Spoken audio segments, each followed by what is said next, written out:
My name is Demetrius Alcantar, and my presentation is on STIs and STDs among the older adult population.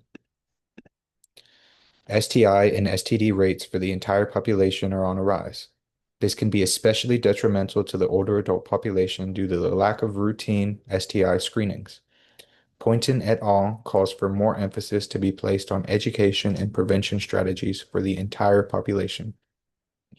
When we think about our older adult population, many of us tend to believe that they are not sexually active, when in reality, they are just as active as the rest of us. This lack of understanding regarding older adult sexual activity results in a large part of the population not receiving important information of the actual facts and rates of STIs. In order to better combat this societal issue, we must first have an uncomfortable conversation regarding the truth about the lives of our older adults and their sexual relationships. There have been attempts made to implement education and prevention strategies among the older adult population. Research conducted by Coe et al. Explains that the main strategy utilized is information, education, and communications activities, which is beneficial at providing older adults with the information they need to make better decisions.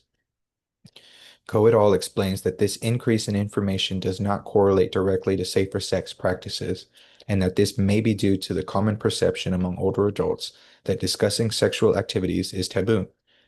This perceived taboo nature of sexual activity discussion allows researchers to identify a potential new topic to discuss and explore. How can we destigmatize the idea of sexual activity among our senior populations? There is an existing belief that information, education, and communications activities are not relevant to individuals over 50, and this has resulted in a severe lack of research for this specific population.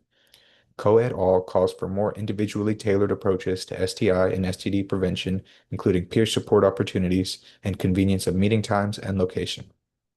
Coe et al. Continues by explaining that the current attempts at implementing STI education and prevention programs among older adults populations lack evidence-based, age-tailored interventions.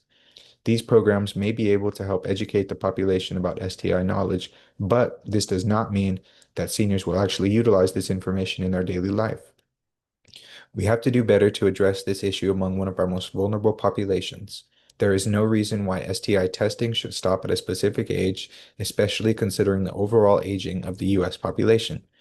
People are living longer every year, so we need to stop fooling ourselves into thinking that our older adult population is not every bit as active as any other age group. The first step to truly breaking down the barrier between seniors and the reduction of STI rates is by addressing and repairing the stigma that exists around both sexual activity and STIs. Finally, my resources.